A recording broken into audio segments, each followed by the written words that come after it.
بسم اللہ الرحمن الرحیم باب الفہم فی بسم اللہ العلم الرحمن الرحیم باب الفہم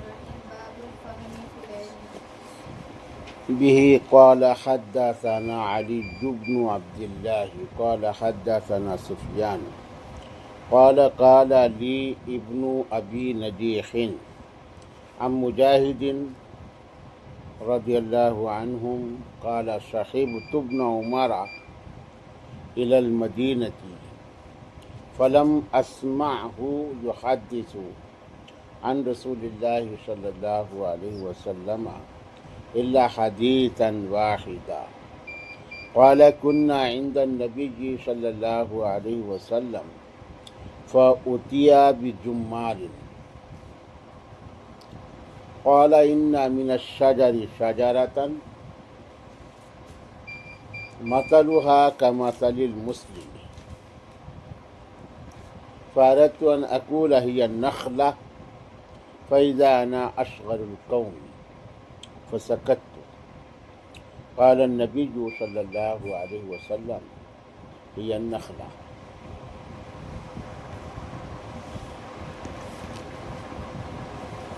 یہ حدیث اس سے پہلے بھی گزر چکی ہے،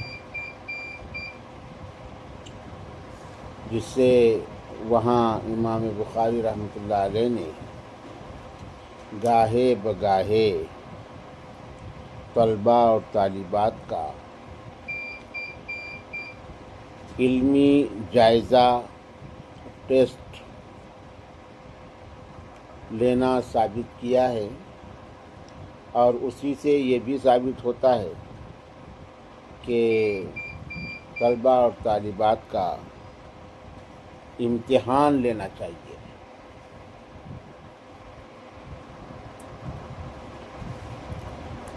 وہاں یہ کیا انہوں نے، وہی حدیث کچھ الفاظ کی تبدیلی کے ساتھ، اور اس حدیث کا مختصر حصہ حضرت امام بخاری رحمۃ اللہ علیہ جہاں ذکر کر رہے ہیں باب الفہم فی العلم کے عنوان سے۔ الفہم فی العلم، فہم یعنی سمجھ،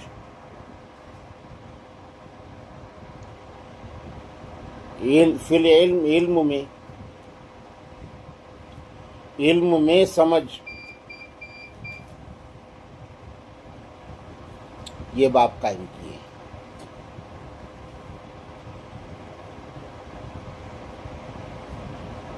ان الفاظ سے ہمیں یہ پتہ چلتا ہے کہ علم سمجھنے کی چیز ہے، علم سمجھ میں آیا تو ہی آپ علم پر عمل کر سکتے ہیں۔ اگر علم ہی آپ کے سمجھ میں نہیں آیا تو پھر عمل کیا کریں گے آپ؟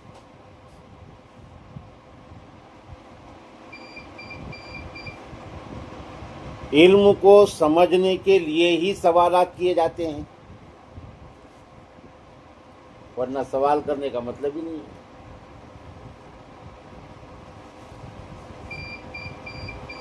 استفسار جو بار بار پوچھا جاتا ہے کوئی چیز کو، جیسے حدیثوں میں حضور پاک صلی اللہ علیہ وسلم اور صحابہ کرام کا ہم کو ایک دوسرے سے پوچھنا، یہ ملتا ہے کئی جگہ۔ اللہ کے نبی نے ایک بات بیان کی، صحابہ کرام نے فوری سوال کیے سمجھ میں نہیں آیا تو۔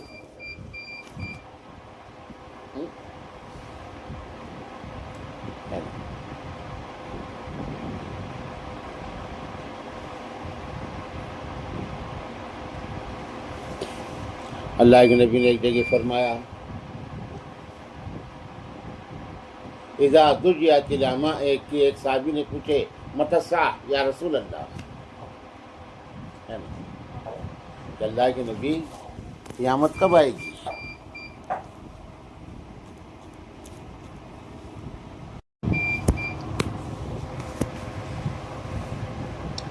تو جیسے صحابہ نے اللہ کے نبی سے پوچھا کہ متی الساعہ یا رسول اللہ،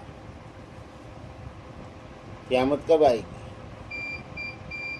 اللہ کے نبی نے فرمایا اذا ضیعت الامانۃ فانتظر الساعہ،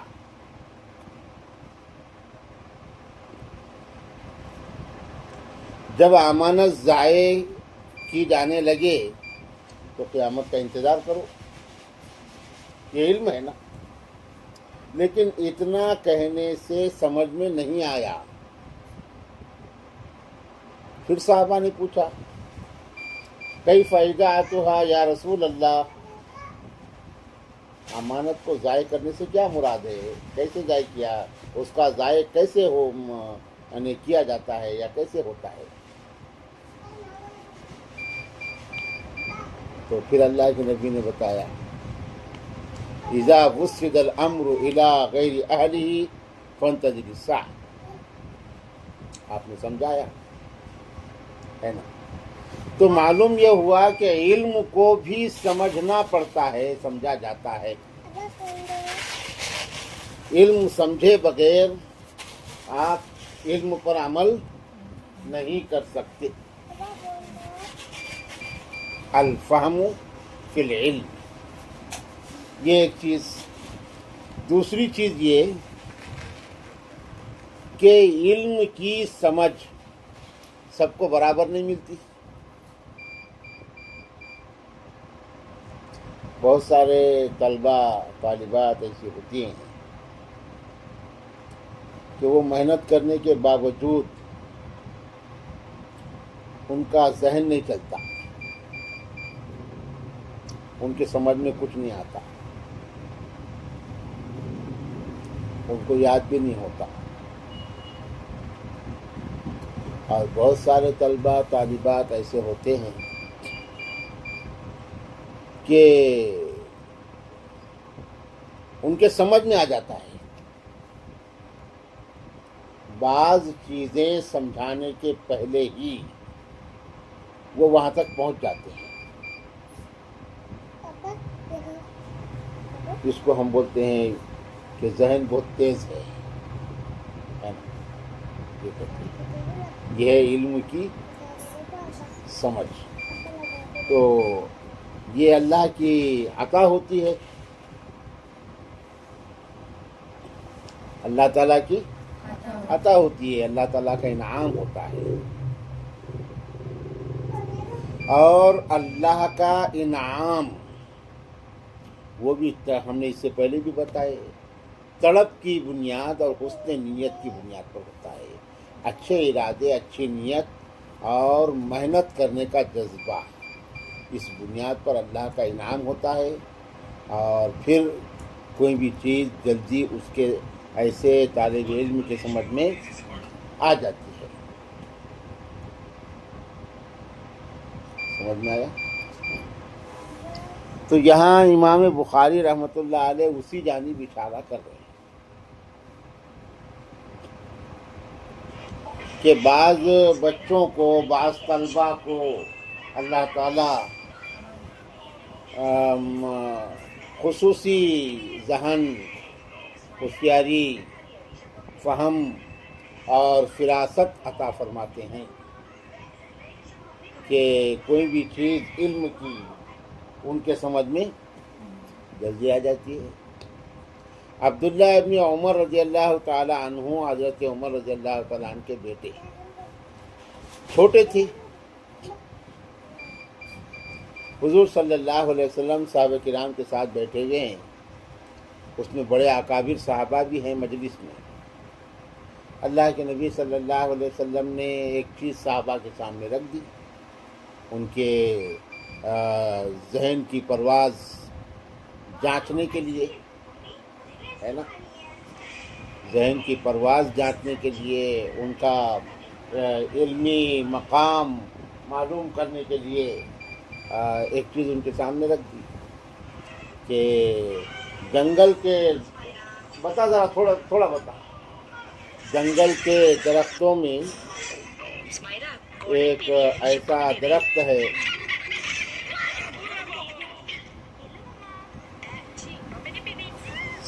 جنگل کے درختوں میں ایک ایسا درخت ہے، آپ نے اس کی علامتیں بتائی، پت جھڑ میں اس کے پتے نہیں جھڑتے، وہ سدا بہار ہوتا ہے، انہیں ہمیشہ پھل دیتا ہے، آندھی اور طوفانی ہوائیں اس درخت کو کچھ ہلا نہیں سکتی جگہ سے، ہے نا، وہ قائم رہتا ہے، مضبوط درخت ہے، آندھیوں کا مقابلہ کرتا ہے۔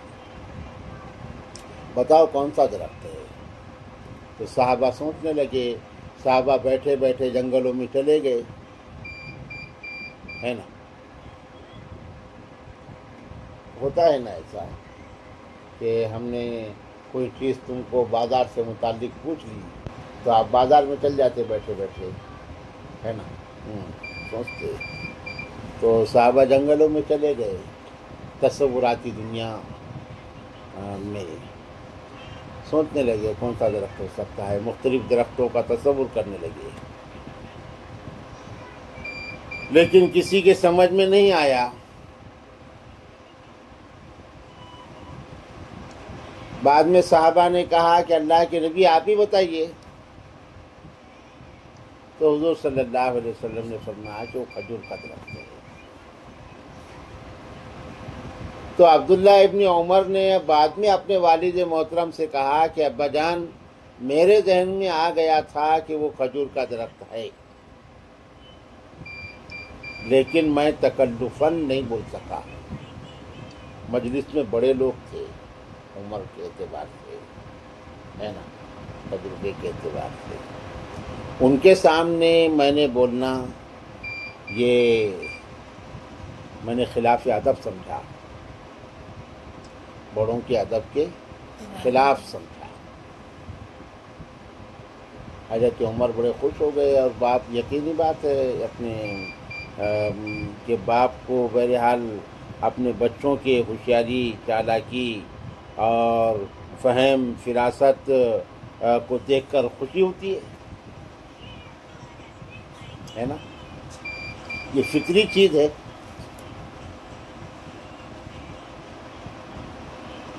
ہے نا۔ اپنے بچوں کے فہم و فراست اور ہوشیاری سے ماں باپ جتنا خوش ہوتے ہیں، اپنے ماں باپ کے حسن تربیت اور نگرانی سے بچے اتنے احسان مند نہیں ہوتے، ہے نا، یہ فطری چیز ہے۔ اب کوئی جلسہ ہے، زید کا بیٹا بکر تقریر کر رہا ہے، جلسے میں 200 لوگ آئے، لیکن یہ 200 لوگوں میں زید کو ہی خوشی ہونے والی نا، ہے نا۔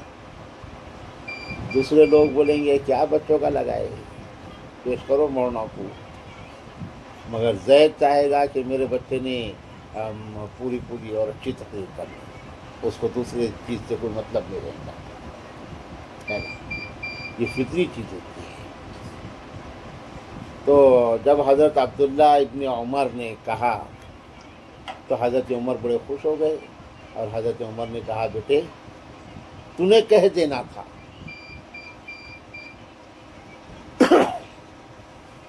تم نے کہہ دینا تھا اس وقت، تم اگر اس وقت کہہ دیتے تو یہ میرے نزدیک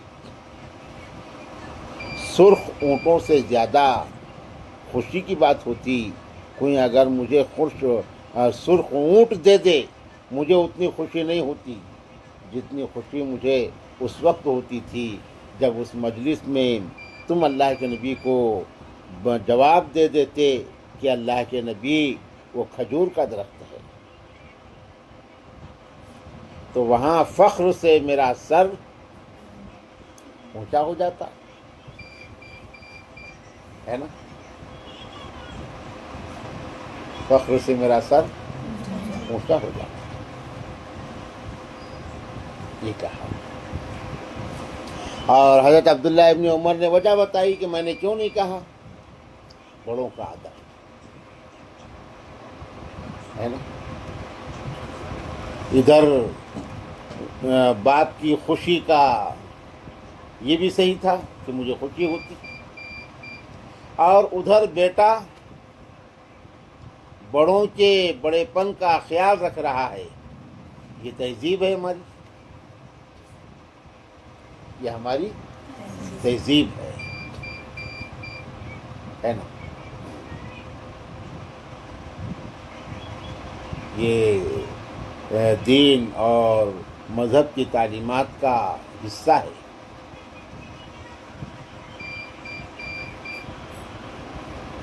کہ بڑوں کا خیال رکھنا چاہیے، بڑوں کا ادب کرنا چاہیے، بڑوں کے سامنے مچمت نہیں کرنا چاہیے، بڑوں کے سامنے عاجزی انکساری کے ساتھ رہنا چاہیے، ہے نا.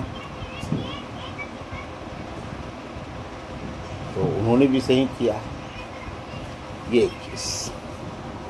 دوسری چیز یہ اس میں اشارہ ملتا ہے کہ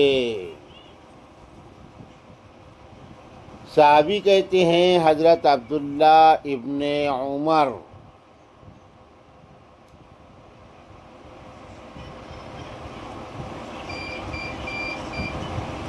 کنّا عند النبی صلی اللہ علیہ وسلم فأتیا بجمار.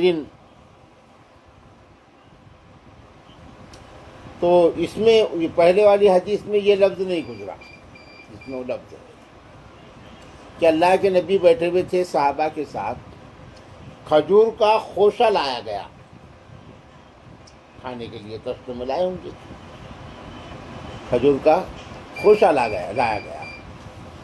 تو اس کو دیکھ کے اللہ کے نبی نے یہ سوال کر دیے.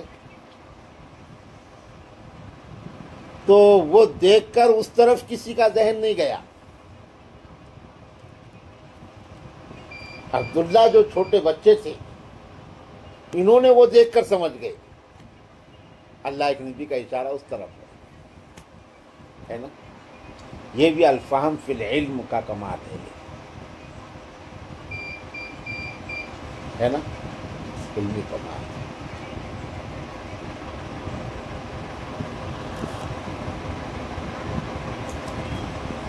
تو جستجو، ماحول، لگن اور شرافت، یہ ساری چیزیں مل کر ایک کمال پیدا کرتی ہے جس کو علمی ترقی کہتے ہیں، علمی فہم کہتے ہیں، ہے نا. تو بہرحال یہ بڑی چیز ہے.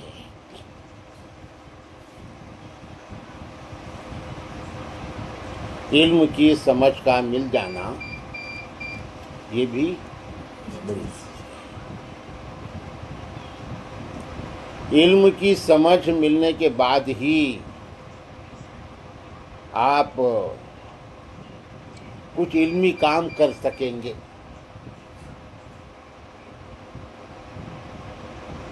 اگر علم کو ہی آپ نہیں سمجھے تو علمی کام کرنے کا سوال ہی پیدا نہیں ہوتا.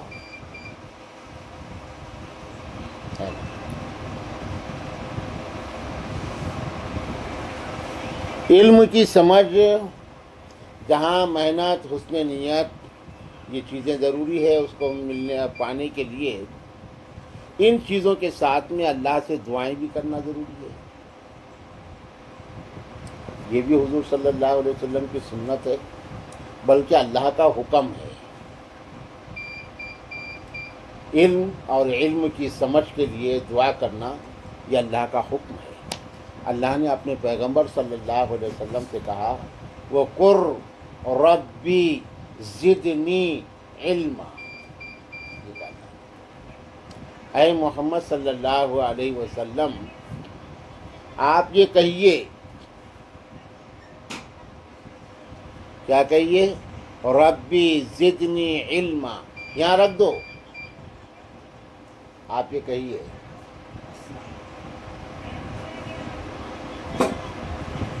اے میرے پروردگار، میرے علم میں اضافہ فرما.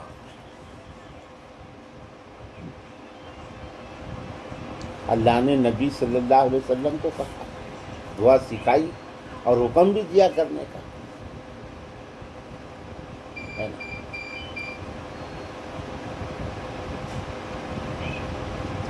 اور ہمارے آقا صلی اللہ علیہ وسلم نے اپنے لیے مال و منال، شہرت، دولت، یہ کچھ نہیں مانگا، بلکہ اللہ کے نبی صلی اللہ علیہ وسلم نے علم کی دعا کی، اپنے لیے علم مانگا، علم کی زیادتی مانگی۔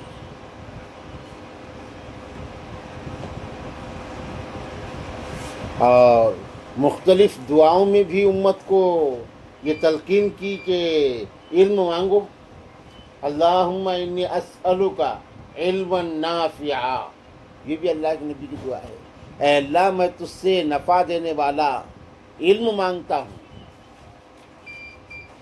ہے نا؟ اللہم انی اسألک علما نافعا۔ اور ایسی دعا ہے، اللہم فقہنی، اے اللہ مجھے فقیہ بنا دے، مجھے تفقہ عطا فرما، اللہم فقہنی وحببنی الی الناس، مجھے فقیہ بنا دے اور لوگوں میں محبوب بنا دے۔ میں فقیہ بن جاؤں گا لیکن لوگوں میں محبوب نہ رہوں گا تو میں بے فیض ہو جاؤں گا۔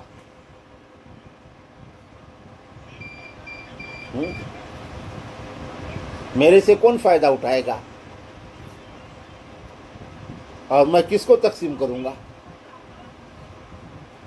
جب یہ دونوں چیزیں ملیں گی کہ جب میں فقیہ بن جاؤں اور لوگوں میں مقبول اور محبوب ہو جاؤں تو میں لوگوں کو یہ فقہ، یہ علم دوں گا، عقیدت سے لوگ سیکھیں گے، ہے نا؟ عقیدت ہوگی، لوگوں میں محبت ہوگی تو لوگوں کا میلان ہوگا اور لوگ سیکھیں گے۔ یہ بھی چیز اللہ کے ہاتھ کی ہے نا؟ یہ دعا سکھائی، اللہم فقہنی، اے اللہ مجھے فقیہ بنا دے، وحببنی الی الناس، اور مجھے لوگوں میں محبوب بنا دے۔ یہ دعا مانگی گئی۔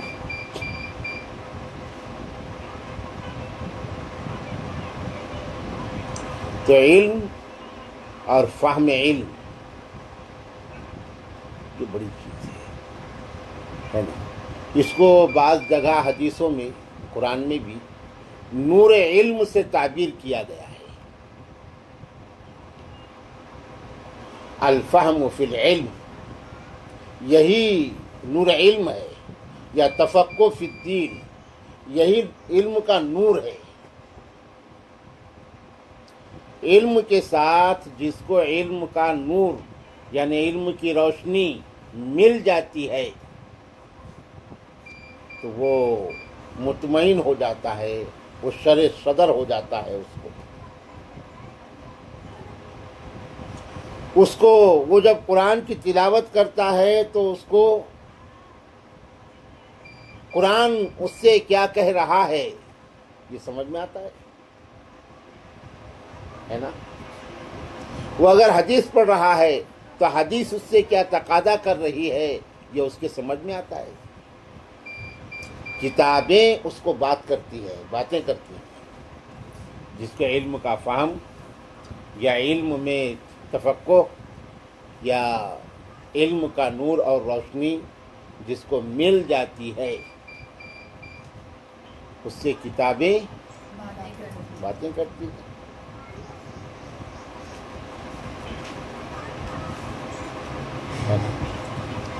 تو وہ باکمال انسان بنتا ہے۔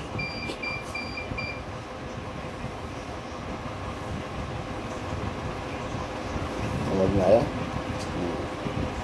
یہ بڑی چیز ہے، علم وہی رہتا ہے۔ اب دیکھیے یہی ایک ہی بخاری ہے، اس کی 100 شرح لکھی گئی،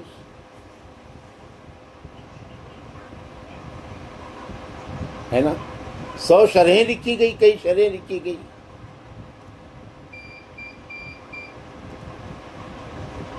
گلہائے رنگا رنگ سے ہے زینت چمن.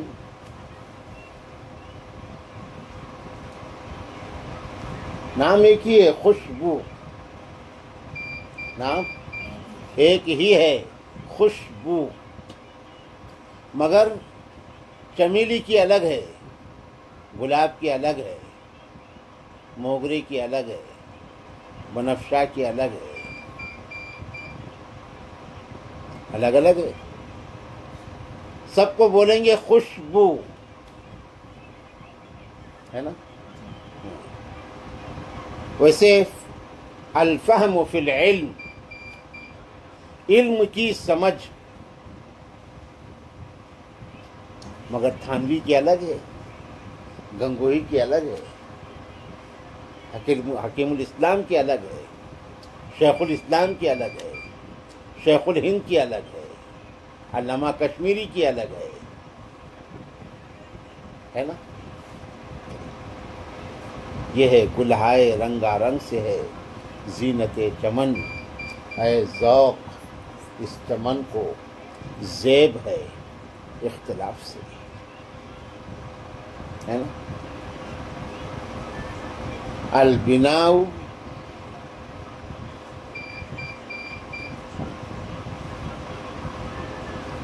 علی القبر, القبر فی البناء, یعنی جیسا ہم نے واقعہ بتایا, قبر پر عمارت بنانا. علی اور فی کا فرق تھا, علی اور فی کا فرق تھا. اللہ کے نبی نے قبر پر عمارت بنانے کو منع فرمایا ہے, لیکن قبر ہی عمارت میں بنائی گئی, اس کی ممانعت کہاں ہے. لیکن یہ عقدہ کسی سے کھل نہیں سکا, وہ تھانوی نے کھولا. یہ ہے الفہم فی العلم, ہے نا.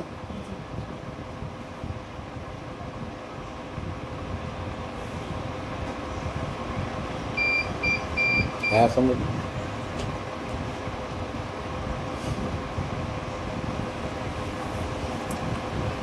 حضرت نانوی رحمۃ اللہ علیہ نے فرمایا بدعت کی تعریف میں,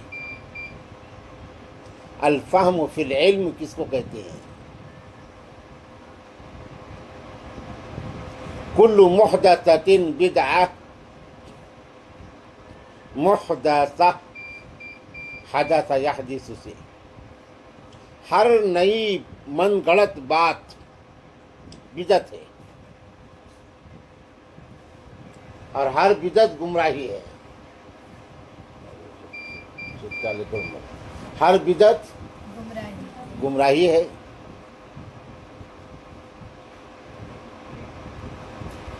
تو حضرت مولانا محمد قاسم نانوتوی, جن کو ہم حجت الاسلام کہتے ہیں, دہریوں سے مناظرے کیا کرتے تھے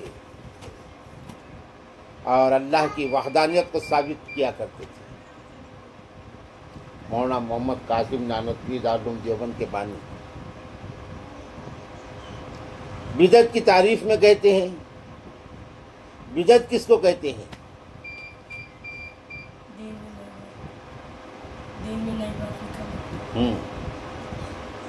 کس کو کہتے ہیں.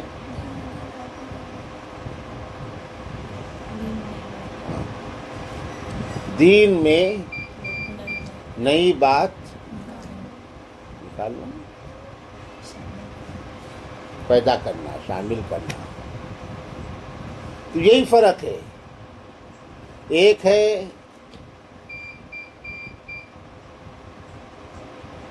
احداث فی الدین, احدث یحدث احداثا, یعنی نیا کام, نئی بات پیدا کرنا.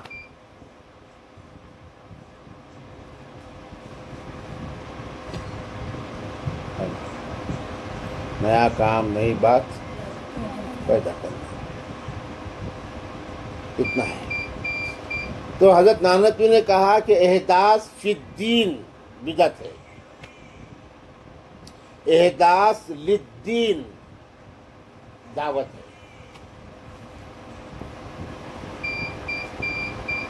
احداث للدین، دین کے نشر کے لیے، دین کی اشاعت کے لیے، دین پھیلانے کے لیے، دین سکھانے کے لیے، دین سمجھانے کے لیے کوئی نئی بات ایجاد کرنا، نئے طریقے ایجاد کرنا، یہ دعوت ہے۔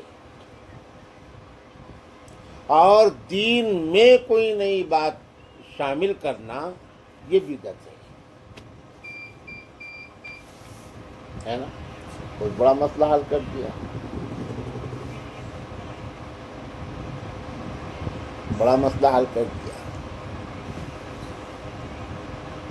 ورنہ کوئی کہتا تھا کہ یہ جو تم کتابیں لکھ رہے ہیں، اللہ کے نبی کے زمانے میں کتابیں لکھی گئی کیا؟ تم جو ہے اس طریقے سے پڑھا رہے ہیں، ایسا پڑھا گیا کیا؟ تم 3 دن 40 دن نکال رہے ہیں، ایسا نکالے گئے کیا؟ بہت سارے سوالات کھڑے ہوتے ہیں، ہے نا؟ یہ ہے الفہم فی العلم، ہے نا؟ علم میں سمجھ، یعنی علم کو سمجھنا۔ تو یہ چیز اللہ تعالیٰ حسن نیت کی برکت اور محنت کے جذبے کی بنیاد پر عطا فرماتے ہیں۔ آیا سمجھ؟ تو یہ کوشش کرنا چاہیے کہ اللہ تعالیٰ ہمیں علم کا فہم نصیب فرمائے۔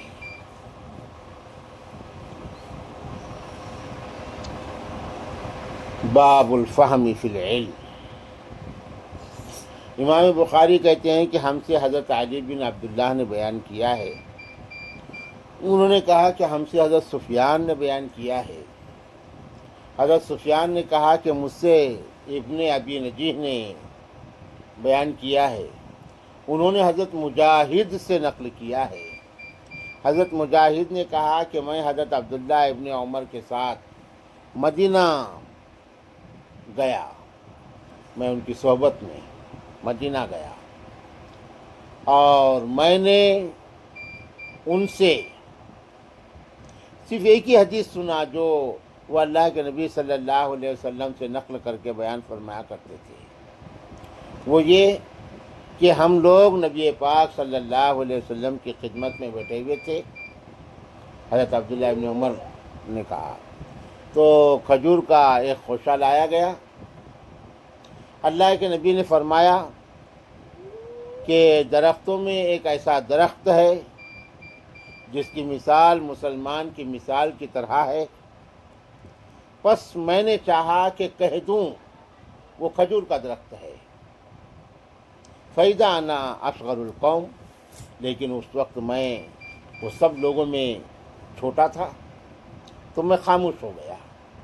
اللہ کے نبی صلی اللہ علیہ وسلم نے ارشاد فرمایا ہِیَ النَّخْلَةُ، کہ وہ کھجور کا درخت ہے۔ حدیث آئی سمجھ میں؟